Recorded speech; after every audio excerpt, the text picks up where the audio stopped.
मौसम आप देख ही रहो कितना सुहाना हो गया। सुहाने मौसम में लोग अपने प्रेमियों के प्रेमिकाओं के साथ भ्रमण करेंगे। जय भूम उत्तराखंड, जय बद्री विशाल। तो दोस्तों आप सभी को मेरा प्यार भरा नमस्कार।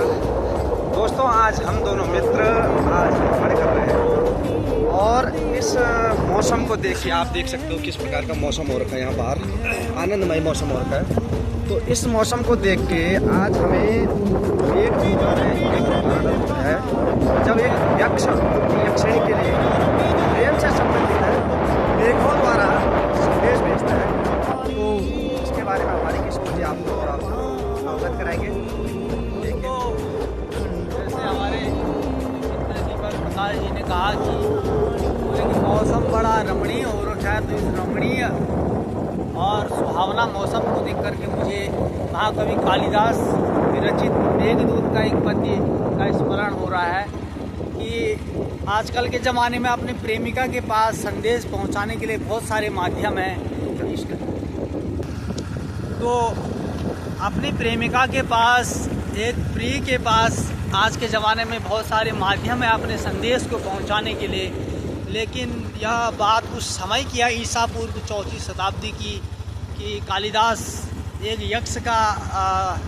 यक्ष के विषय में कहते हैं कि वह अपनी यक्षिणी, अपनी प्रेमिका के विषय में जब संदेश भेजता है, तो जैसे आप इस मेघों को देख रहे हैं, मेघ से आच्छन्न यह प्रकृति है, इसी प्रकार से वह इन मेघों को देख करके जब वह कुबेर के श्राप से श्रापित होकर के 1 वर्ष के लिए अपनी प्रेमिका से दूर जाता है, तो इन मेघों को अपना संदेश वाहक बनाता है। तो फिर वो कहते हैं, कालिदास इस विषय में लिखते हैं कि मत ज्योति सलिल मरुताम सन्निपाता को मेघा संदेशार्था कोपटुकरणे प्राणी भी प्रापणीया इत्योत्सुक्यात् कपरिगणयन् गुह्यकस्त्वं ययाचे कामार्ता ही प्रकृति कृपणः चेतना चैतन्येषु। मित्रों, इस कहने का अंतिम पंक्ति का भाव यही है कि जो कामी पुरुष होते हैं, जो अपनी प्रेमिकाओं के प्रेम में पड़े होते हैं, उनको चेतन और अचेतन का ज्ञान नहीं होता है। जैसे यक्ष ने, वो किसी चेतन के माध्यम से भी अपना संदेश भेज सकता था, किसी मनुष्य के माध्यम से, हंस के माध्यम से, किसी भी माध्यम से, लेकिन उसने अचेतन, इस जो यह आपको मेघ दिख रहे हैं, इन अचेतन मेघों को उसने अपनी प्रेमिका के पास संदेश लेकर के भेजा। तो आप सोच सकते हैं कि यक्ष अपनी यक्षिणी से कितना गहरा और कितना मधुरमय प्रेम करते रहे होंगे। आशा करते हैं आप सभी भी अपनी प्रेमिकाओं को इसी प्रकार से प्रेम करते रहेंगे। आपका प्रेम धन्य हो। और तो आप लोग समझ रहे होंगे कि ये किस विषय से संबंधित है, क्योंकि आजकल के हिसाब से, जिस हिसाब से चल रहा है और लोग एक दूसरे के प्रति भावना रख रहे हैं। आचार्य जी, आजकल का जो प्रेम है वह कलंकित हो गया है वासनाओं से जी, और वो भोगमय प्रेम हो चुका है। जबकि आपको सच्ची बात कहूँ, मैं संस्कृत लिटरेचर का स्टूडेंट रहा हूँ और मैंने बहुत साहित्य को जितना भी गुरु कृपा से पढ़ा है, मैंने यही देखा कि प्रेम और निश्चल है जो हमको स्वतंत्र बनाता है। लेकिन आजकल का जो प्रेम, प्रेमियों और प्रेमिकाओं का जो प्रेम है, वह उनको बंधन की ओर डालता है। तो मैं यही कहूँगा, जितना मैंने साहित्य का आज तक अध्ययन किया है, उसके आधार पर मैं इतना ही कहना चाहूँगा कि प्रेम हमको बंधन नहीं, हमको स्वतंत्र करता है।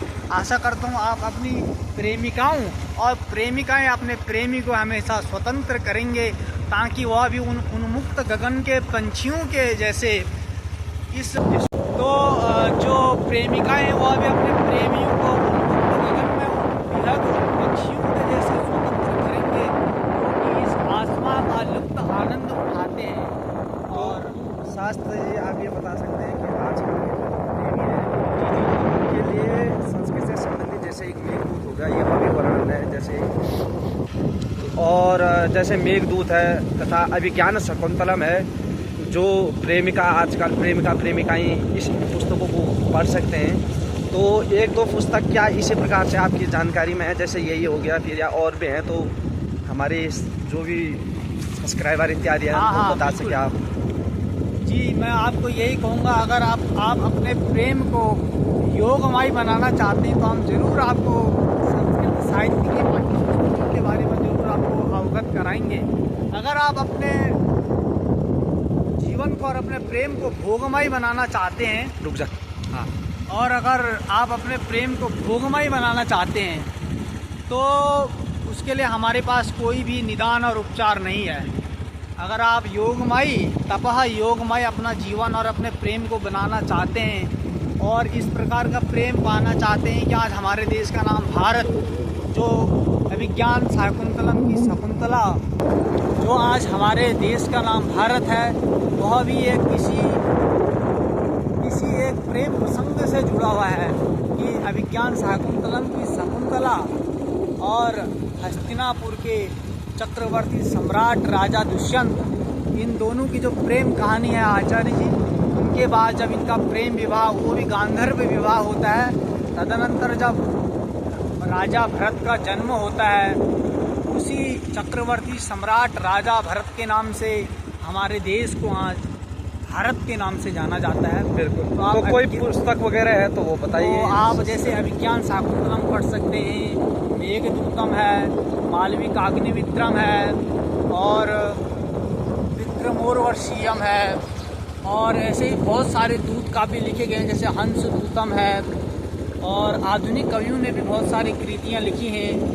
तो और भी मुझे कुछ स्मरण आ रहे हैं, जैसे मालती माधवम है, बहुत सारी ऐसी रचनाएं हैं। हंस दूतम है, श्री हर्ष विरचित द्वारा विरचित बहुत सारे नैषधीय चरितम में नल और दमयंती की प्रेम कहानी के प्रसंग में बहुत अच्छा कहा गया है। आशा करता हूँ आप एक भारतीय और जिम्मेदार भारतीय होने के नाते आप जरूर संस्कृत साहित्य का अध्ययन करेंगे और अपने साहित्य के प्रति रुचि व्यक्त करेंगे, और ऐसे बहुत अच्छे प्रेम प्रसंगों का आप अध्ययन करेंगे, और इन प्रेम प्रसंगों को पढ़ कर के आप ज़रूर कुछ ना कुछ अपने जीवन में ग्रहण करेंगे, और हम इस भारत को एक भव्य भारत बनाएंगे जहाँ की प्रेम लीलाएं हमको भोग की तरफ ना ले जा कर के हमको योग की तरफ ले जाते हैं। इसलिए अगर हम योग की तरफ जाएंगे तो ज़रूर हमारा भारत विश्व गौरव के लिए विश्व पटल पर एक दीप्यमान हो रहा है और विकसित रूप में होगा। धन्यवाद आचार्य जी। तो आप लोगों के लिए हमने काफ़ी ऐसे पुस्तकें संस्कृत से रिलेटेड कि जो आपके भी काम आएंगे और आप उनको पढ़ सकते हैं, श्रृंगारमयी बन सकते हैं, श्रृंगार स्वरूपी बन सकते हैं। तो आशा करते हैं आप लोगों को वीडियो पसंद आएगी, और अगर मैं आप और भी कुछ जानना चाहते हैं संस्कृत से संबंधित ऐसी कहानियाँ, तो हम आपके माध्यम से, आप अपने माध्यम से, हमारी ढोंडियाल जी के माध्यम से आप लोगों को ज़रूर सुनाएंगे। तो तब तक के लिए जय देव उत्तराखंड, जय बद्री विशाल। मिलते हैं आपको फिर। हर हर महादेव।